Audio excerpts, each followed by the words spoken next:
Hello दोस्तों, sociology classes में आप सबका स्वागत है।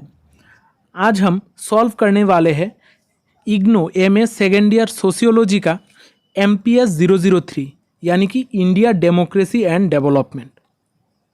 यहाँ पर हम इस असाइनमेंट को फुल्ली सॉल्व करने वाले हैं, वो भी फ्री में आपको ये सारी चीज़ें प्रोवाइड किया जा रहा है। ये असाइनमेंट जो भी लोग सितंबर 2023 को सबमिट करने वाले हैं उनके लिए है, इसलिए आप लोग ध्यान से देखिएगा कि आपका असाइनमेंट ये है कि नहीं है। अगर आप मेरे टेलीग्राम चैनल को अभी भी ज्वाइन नहीं किया है तो टेलीग्राम चैनल को ज्वाइन कर लेना। यहाँ पर मैंने डिस्क्रिप्शन बॉक्स पे उसका लिंक दे दिया है। अगर आप मेरे क्लासेस में नए हैं तो चैनल को सब्सक्राइब कर लेना और वीडियो को लाइक और शेयर ज़रूर करना। इस चैनल पे आपको सोशियोलॉजी रिलेटेड सारे वीडियोस मिलेंगे। यहाँ पर जो भी आपका MPS 003 है इसके रिलेटेड भी आपको प्लेलिस्ट मिलेगा, इसलिए चैनल को सब्सक्राइब ज़रूर करना और वीडियो को लाइक और शेयर भी करना। तो चलिए आज का क्लास शुरू करते हैं। हम यहाँ पर जो असाइनमेंट सॉल्व करेंगे वहाँ पर ईच सेक्शन से कम 2 क्वेश्चन हमें आंसर करने पड़ते हैं। टोटल 5 क्वेश्चन आंसर करने पड़ते हैं। और जब भी हम असाइनमेंट लिखते हैं तो पहली पेज हमारा होता है कवर पेज, जहाँ पर हम अपना नाम, रोल नंबर, ये सारी चीज़ें लिखती हैं। और उसके बाद हमारा होता है इंडेक्स। इंडेक्स में हम कौन सा क्वेश्चन आंसर करने वाले हैं और कौन से पेज नंबर पे रहता है, ये सारी चीज़ें लिखते हैं। और उसके बाद हम अपना क्वेश्चन प्रोवाइड करते हैं, क्योंकि इग्नो में हमें क्वेश्चन प्रोवाइड करना मैंडेटरी है। उसके बाद हम अपना असाइनमेंट का आंसर देते हैं। तो चलिए अब हम स्टार्ट करते हैं। हम जब भी क्वेश्चन आंसर करते हैं तो इंट्रोडक्शन और कंक्लूजन ज़रूर देते हैं। ये दोनों चीज़ें अगर देंगे आप लोग अच्छी तरीके से तो ही आपका आंसर बहुत अच्छा होगा और इसमें मार्क भी आपको ज़्यादा मिलेगा।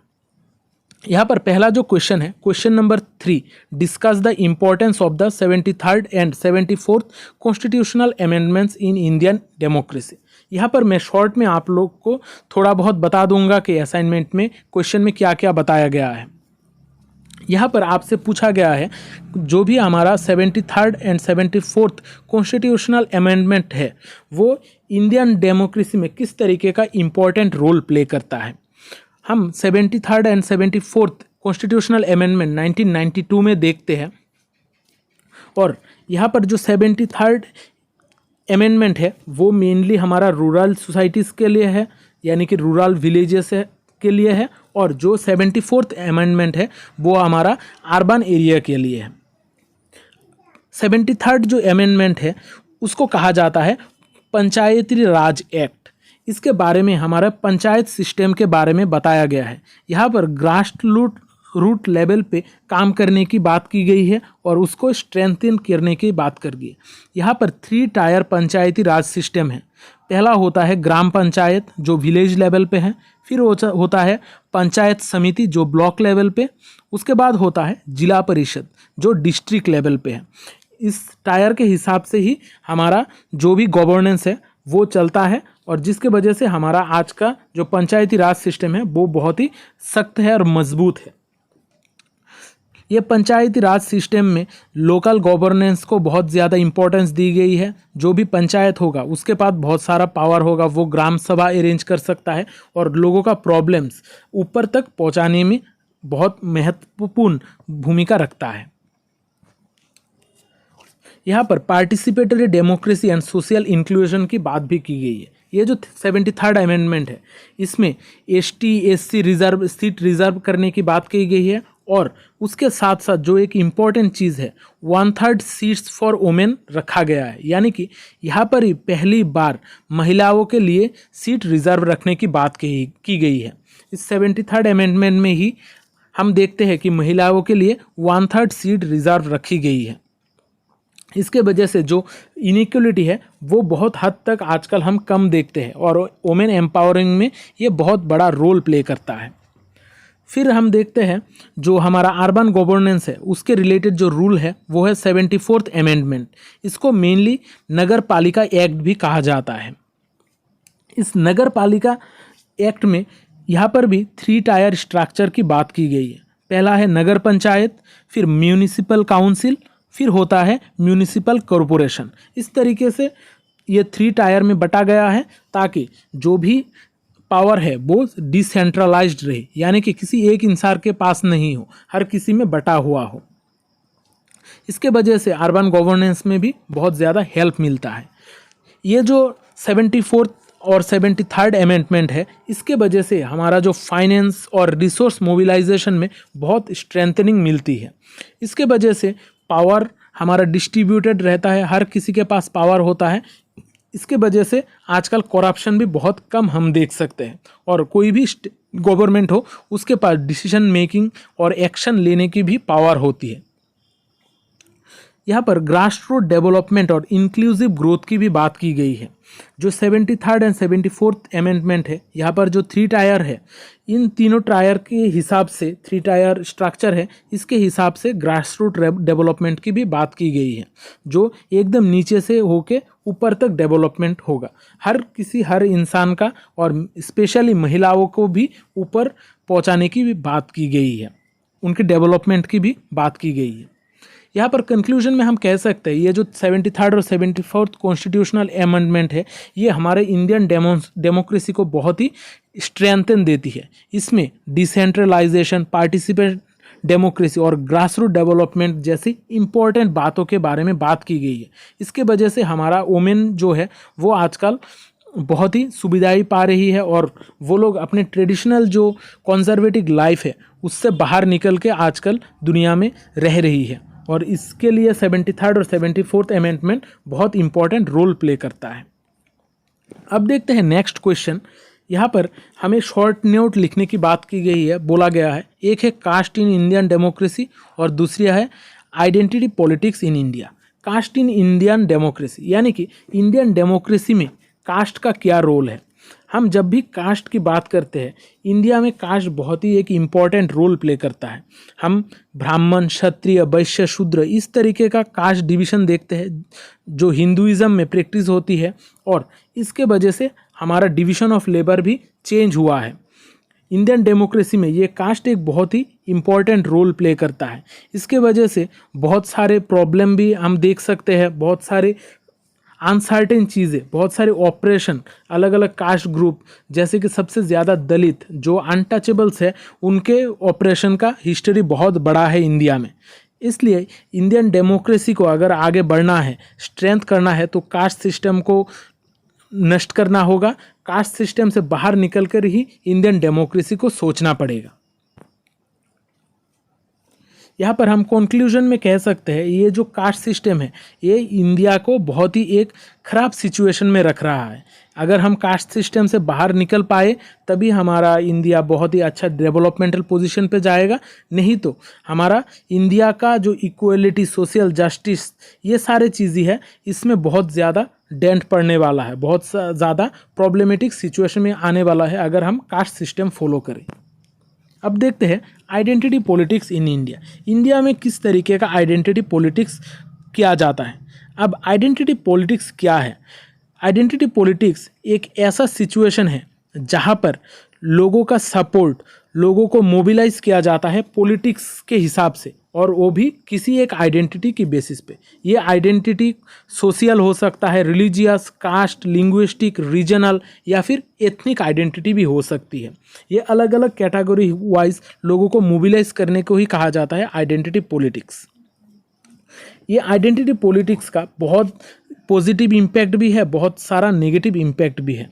आइडेंटिटी पॉलिटिक्स इंडिया में बहुत बड़ा रोल प्ले करता है। आजकल हम इंडिया में बहुत सारे पॉलिटिकल पार्टीज़ देखते हैं, हर पॉलिटिकल पार्टीज़ का अलग अलग एजेंडा है। यहाँ पर हम ज़्यादातर पॉलिटिकल पार्टीज़ को अपनी कम्युनिटी के हिसाब से या फिर किसी भी आइडेंटिटी पॉलिटिक्स करने में हम देखते हैं। जैसे कोई दलित को लेके पॉलिटिक्स कर रहा है, कोई एससीज को लेके, कोई एसटीज को लेके, कोई अपने रेस के हिसाब से, कोई ट्राइब्स के हिसाब से। इस तरीके से हर कोई अपने आप में आइडेंटिटी पॉलिटिक्स करने की कोशिश कर रहा है, और जो भी लीडर्स है वो लोग अपने पॉलिटिकल पावर गेन करने के लिए ही ये आइडेंटिटी पॉलिटिक्स करते हैं। अब ये कंक्लूजन में हम कह सकते हैं कि जो भी हमारा आइडेंटिटी पॉलिटिक्स है ये डबल एजेड स्वॉर्ड है, यानी कि दो धारी तलवार है।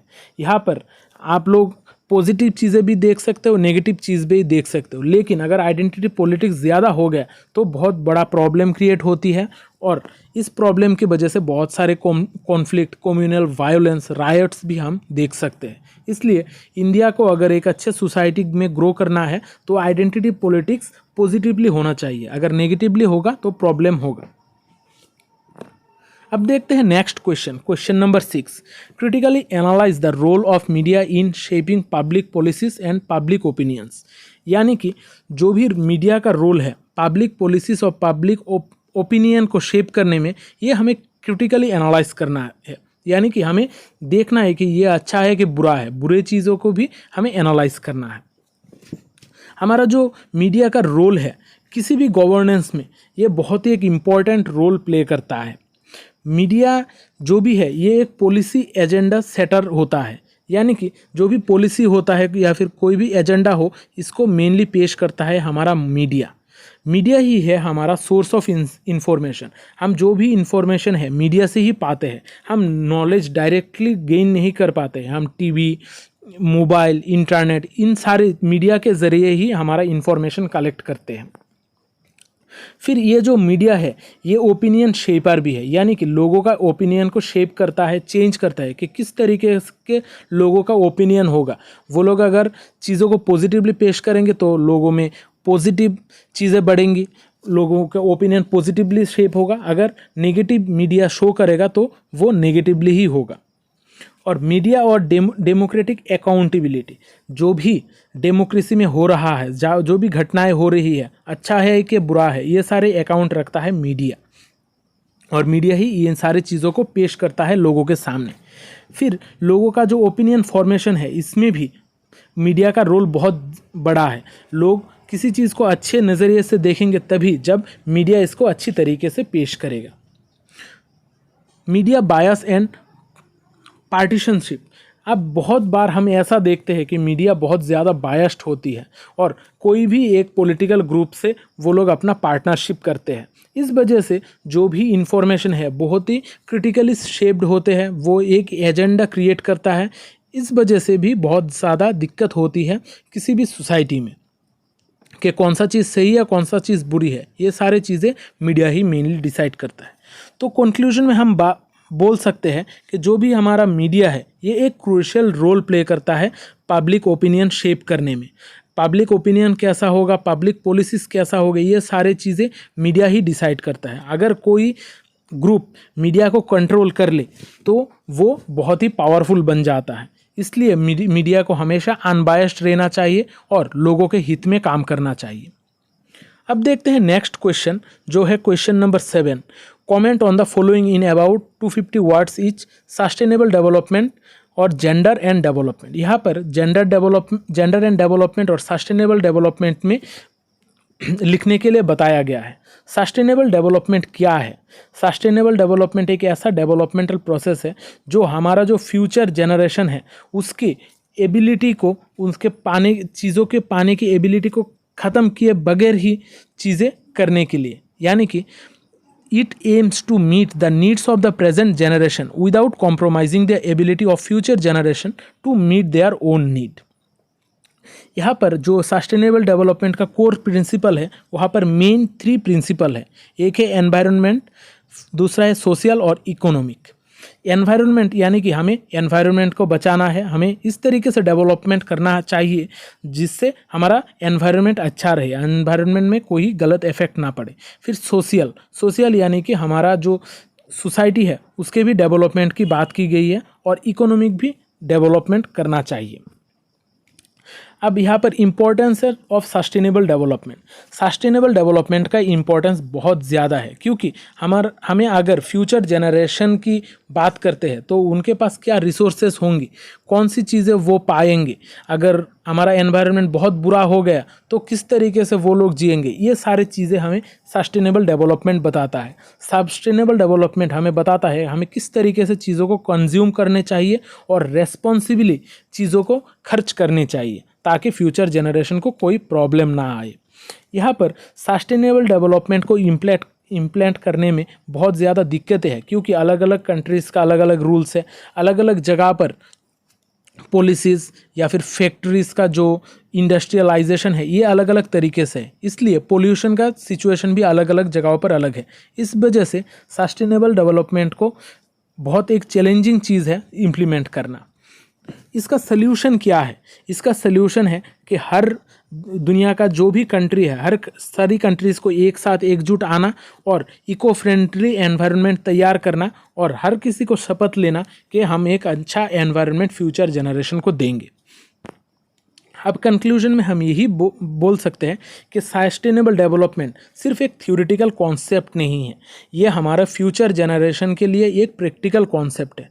अगर हम सस्टेनेबल डेवलपमेंट को फॉलो करें तभी हमारा सोसाइटी बहुत एक अच्छा जगह बन सकती है, बेटर जगह बन सकती है फ्यूचर जनरेशन के लिए। अगर हम सस्टेनेबल डेवलपमेंट को फॉलो ना करें तो उनके लिए बहुत बड़ा दिक्कत हो जाएगी और फ्यूचर जनरेशन बहुत ज़्यादा प्रॉब्लम में फंस सकता है। अब देखते हैं gender and development. Gender and development का कॉन्सेप्ट हम mainly women and development concept से ही जुड़ते हैं, यानी कि जेंडर को, यानी कि दो मैन और वुमेन जो भी जेंडर है, हर किसी को इक्वल राइट देना चाहिए और हर किसी के लिए अलग अलग तरीके का पॉलिसीज़ होना चाहिए। यहाँ पर हम जब भी जेंडर की बात करते हैं मेनली वुमेन्स को प्रेफरेंस देते हैं, क्योंकि यहाँ पर हमारा जो भी सोसाइटी है ये मेनली मेल ऑप्रेस्ड सोसाइटी है, मेल ही डोमिनेट करते हैं। इस वजह से वुमेन्स को ज़्यादातर ध्यान में रखते हुए जेंडर डेवलपमेंट का कॉन्सेप्ट आता है। अब कंक्लूजन में हम बोल सकते हैं कि ये जो जेंडर एंड डेवलपमेंट का कॉन्सेप्ट है ये हमारा इक्वलिटी को प्रमोट करता है। ये हमारा जो भी डिस्क्रिमिनेशन है मैन और वुमेन में, इसको ख़त्म करने की बात करता है और हर किसी को एम्पावर करने में भी इसका बहुत बड़ा हाथ है। इसलिए जेंडर एंड डेवलपमेंट को हमें फॉलो करनी चाहिए। ये ट्रेडिशनल जो जेंडर नॉर्म्स है इसको भी ख़त्म करने में बहुत बड़ा हाथ रखता है। फिर है हमारा question number 8, discuss the factors for the growth of regionalism in India. यहाँ पर हमें पूछा गया है कि इंडिया में जो रीजनलिज्म है उसका ग्रोथ का रीज़न क्या है। रीजनलिज्म यानी कि किसी भी रीजन को प्रेफरेंस देना। हमारे इंडिया में बहुत सारे पॉलिटिकल सिचुएशन हम देखते हैं और अलग अलग जो रीजन है, जगह है, उसके यहाँ पर हम अलग अलग तरीके का पॉलिटिक्स देख सकते हैं। यहाँ पर इंडिया का जो हिस्टोरिकल और कल्चरल डाइवर्सिटी है इसके वजह से भी हम रीजनलिज्म देख सकते हैं। यानी कि यहाँ पर जगह अलग है, लोग अलग तरीके से बात करते हैं, उनका पहनाव का कपड़े, भाषा, ये सारी चीज़ें अलग है। इस वजह से हम मेनली इंडिया में रीजनलिज्म देख सकते हैं। यहाँ पर लैंग्वेज और लिंग्विस्टिक डिवाइड, यानी कि लोगों का लैंग्वेज अलग है और लैंग्वेज के अलग होने के वजह से उनका जो बात करने का तरीका है, एसेंट है, ये सारी चीज़ों में बहुत फ़र्क होता है। इस वजह से भी इंडिया में हम रीजनलिज्म देख सकते हैं। फिर होता है इकोनॉमिक डिस्पैरिटीज़, यानी कि इकोनॉमी में लोगों में बहुत बड़ा अगर फ़र्क हो गया तो उसमें इसके वजह से भी हम रीजनलिज्म देख सकते हैं। इस इकोनॉमिक डिस्पैरिटीज़ को ख़त्म करने के लिए सब्सिडाइज डेवलपमेंट, गवर्नमेंट को बहुत सारे पॉलिसीज़ क्रिएट करने पड़ते हैं, तभी जाकर ये डिस्पैरिटीज़ मेनली ख़त्म होते हैं। फिर पॉलिटिकल मार्जिनलाइजेशन, यानी कि पॉलिटिकल फ़ायदे के लिए लोग रीजनलिज्म करते हैं, यानी कि किसी भी रीजन को लेकर किसी भी एजेंडा क्रिएट करते हैं ताकि उनको अपना पॉलिटिकल फ़ायदा मिल सके और वो लोग पावर में आ सके। फिर होता है एथनिक एंड रिलीजियस फैक्टर, यानी कि कोई भी किसी भी ग्रुप का एथनिक जो चीज़ें हैं, एथनिकली या फिर रिलीजियसली जो भी आइडेंटिटीज़ है उसमें बहुत ज़्यादा चेंजेस लाने पड़ते हैं। रिलीजियस फैक्टर भी बहुत प्ले करते हैं रीजनलिज्म में, यानी कि रिलीजन के बेसिस पे भी हम इंडिया में बहुत सारे ग्रुप्स देख सकते हैं। फिर administrative and governance issues, administrative और गवर्नेंस के इशू के वजह से भी बहुत सारे चैलेंजिंग हो जाते हैं हमारा रीजनलिज्म मेनली हम एडमिनिस्ट्रेशन और गवर्नेंस इश्यूज़ के हिसाब से ही डेवलप होते देखते हैं कि किस तरीके से लोगों को सुविधाएं मिल रही है, किसको नहीं मिल रही है। इसके वजह से भी हमारे बहुत सारे डिस्पैरिटीज़ देख सकते हैं। अब कंक्लूजन में हम ये बोल सकते हैं कि ये जो रीजनलिज्म है इंडिया में, ग्रोथ का मेन रीज़न ही है हिस्टोरिकल, कल्चरल, इकोनॉमिक, पॉलिटिकल और एडमिनिस्ट्रेटिव फैक्टर्स। इन सारी चीज़ों के वजह से इंडिया में रीजनलिज्म हम देखते हैं, और रीजनलिज्म के वजह से ही हमारा इंडिया में बहुत सारे डाइवर्सिटी और बहुत सारे आइडेंटिटी देख सकते हैं, जो हमें इंडियन कहने के अलावा भी हमें और किसी तरीके से डिफाइन करता है। आशा करता हूँ आज का क्लास आपको अच्छा लगा है। अगर क्लास अच्छा लगा है तो चैनल को सब्सक्राइब कर देना और वीडियो को लाइक और शेयर ज़रूर करना, क्योंकि शेयरिंग इज़ केयरिंग।